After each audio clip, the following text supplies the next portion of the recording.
Kelly, Toby, and Todd enter a crowded health food restaurant. It's such a narrow storefront. How did you discover this place, Todd? Through a friend who's a restaurant critic. Take a look at the crowd in here. Eating healthfully has certainly become a national obsession. I still have a taste for fat, though. Same here. I usually have a hamburger for lunch. Listen, my beef-eating friends feel cozy here. Let's ask for a table. The three are seated and checking out the menu. What the heck is a burdock root? If I'm not mistaken, it's a vegetable that's popular in Asia. It's supposed to be high in fiber. Have you ever tried it? Sure. I'd say it's an acquired taste. The waiter comes to take their orders. Have you all decided what you want? Yes, I'll try the goat cheese tart with beets and arugula. I'll have the Asian vegetable plate. Good choices. And for you, sir? Can the halibut be cooked without oil? Certainly. And I'll bring you an oil-free sauce to enhance the flavor. As the three are eating, the waiter comes to check their table. Is there anything else I can get you?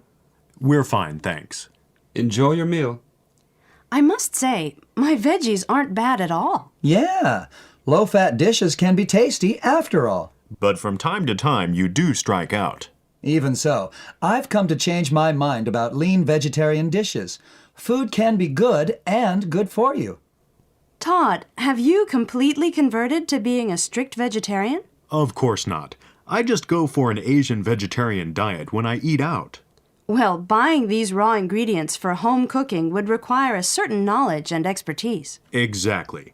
You need to be affluent and well-educated to prepare these stylish dishes at home. I'd say eating healthfully has become a display of status in this country. Well, as they say, you are what you eat. Let's go on to safe fish. Kelly, Toby, Cynthia, and Todd are having a barbecue. Is the grill good and hot? It sure is. Now, how long should I grill the swordfish? They're pretty thick pieces. Then you'd better allow at least 10 minutes. How did you keep them so fresh? I kept them buried in ice in the refrigerator. They say that quality fish is usually cleaned and frozen within hours of the catch. Right. So our job is to keep it from deteriorating until we're ready to cook it. I rarely cook fish, mostly because fresh fish is impossible to find. That's so true. There's no way to judge its freshness when it's pre-wrapped. I always purchase fish at a store I've been patronizing for years. In other words, the job's easier when the fishmonger knows you well. Exactly. You can be sure that he'll steer you to prime quality seafood. Fish is one of nature's healthiest foods. It's unfortunate that some people avoid eating it. What prompts fish phobia are those periodic scares of contamination. Well, the concern is justified, though. People have fallen seriously ill due to contaminated fish. And the same can be said of beef. The government needs to enforce strict regulations on what we eat before it reaches us. Also, when we're buying and preparing food, just taking a few precautions can reduce our chances of getting sick. Especially when you're handling raw fish, like Toby is right now. Did you wash your hands, Toby? Good question. On the whole, raw food often has a higher risk. There's a reason that humans cook their food. So should we cook the swordfish until they resemble the charcoal in this grill? Don't you dare. Jeff, I think it's an occupational hazard, but I drink a lot of coffee every day. It seems to activate my brain while I stare at my computer screen. I've tried kicking the habit, but it's impossible. Wow. I'd suffer from insomnia if I took in that much caffeine. Don't you? Not really. I chug a log coffee all morning and afternoon, but not in the evening. I just feel that it's better to drink coffee when I'm craving it. Otherwise, I wouldn't be able to concentrate on my work. Do you have any particular food cravings, Jeff? As you know, Marcia, I enjoy a lot of different foods. And I think it's for that reason that I don't crave a particular one. But when I walk through the fabulous department store basements... Oh, with all those delicious cakes and goodies. Well, I can pass those by without batting an eye. But what I have a hard time resisting, don't laugh, anything made from fresh sardines. Sushi, iwashi dango, whatever. I have to laugh. And onions of every color. Red, green, yellow, white. But of course, I prefer the organic variety we'll hear about in this next section. So let's listen to an organic farmer. On their way to Todd's cabin, Kelly and Toby stop at a roadside produce stand. May I try one? Be my guest. We use no chemical fertilizers, no pesticides whatsoever. It's so sweet. This is what a tomato used to taste like. This lettuce was also clipped this morning. Try some. I can really taste the difference. Well, you folks must be eating jet-lagged vegetables in the city. They sell fresh organic produce in specialty stores these days, but I'm just not willing to pay top dollar for them. How is it possible to rely totally on natural pest controls? Let me tell you, it's not easy. Sometimes the whole family has to crush every beetle by hand. You don't say. Are there many farms specializing in organic produce around here? Well, we were the first, but there are over 20 now. Even some of the conventional farms are adopting organic practices. Sounds promising. You know, you could grow your own organic vegetables someday. I don't think so. My apartment doesn't have a balcony. What I meant was that you could one day buy a share in a co-op farm near here. And have a small plot to grow what we want? Sure. Chances are you'd find organic farming deeply satisfying. I've always wondered what it would be like to run a farm. Believe me, the first few years are tough.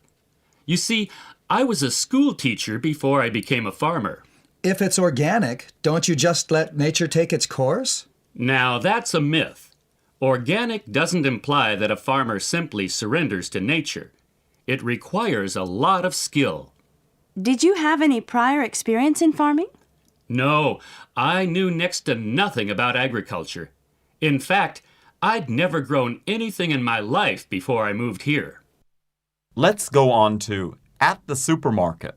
Kelly and Toby join Todd as he does his shopping. Look, there's hardly anything without fat-free or low-fat on the label. Everybody hates fatty food these days. Not everybody, but fat-free claims are popular. Whatever happened to words like low cholesterol and low calorie? Yeah, it's almost as if they aren't important anymore. Well, those words were bumped to the back once heart disease was linked to saturated fat. Do you usually buy whole milk or low fat? Low fat. Check the date on that milk, would you, Toby? It says, enjoy by October 30th. Good. Can you grab 2 cartons for me? 2 cartons just for yourself? Sure. I drink 3 glasses of milk a day. It's the easiest way to get all the calcium and nutrients I need. Since I love to binge on snacks, I've recently switched to fat-free cookies and chips. Don't tell me you're trying to lose weight, Kelly. Well, I wouldn't mind shedding a few pounds. But don't forget that some snacks are packed with carbohydrates. Do carbohydrates lead to weight gain? Not necessarily, but food that's low in fat is sometimes high in calories. Todd, what do you do when you want to drop a few pounds? I focus on foods that are packed with water and fiber. You mean fruits and vegetables? And grains. But all of those things would fill me up. That's the whole idea, Kelly. Those foods make it harder for you to overeat. Try it sometime, just for the heck of it. And if all else fails, your best bet is to stop binging. Talking about the supermarket, it looks like humanity has decided not to let nature take its course regarding what we eat. Yeah. Genetically engineered food or genetically modified food has been on the market for quite a while now. Although many of us have been eating biotech crops, we haven't been aware of it until recently. Right. A lot of these products weren't labeled as genetically engineered or genetically modified foods. Yes, but now that consumers are showing concern, scientists, businesses, and farmers involved with biotechnology have begun to label them. You know, what's interesting is that they're using the same argument which environmentalists and organic farmers used to use, that enormous amounts of chemical fertilizers were a threat to our health. Now the biotech businesses are saying that with biotech agriculture, there will be no need to spray pesticides to protect the crops from insects and diseases. Oh, yes, there's talk about using that to create another green revolution. But I'm skeptical because of what we don't know about the nature of plants and animals, and because of what we do know about human nature. Big profits are involved in this technology, but we don't know its effect on the future generations. And the latter, by the way, is our next topic, the younger generation. Let's start with adolescence. Well, that's all the time we have for today. I'm Marcia Krakauer. And this is Jeff Clark saying, Join us tomorrow.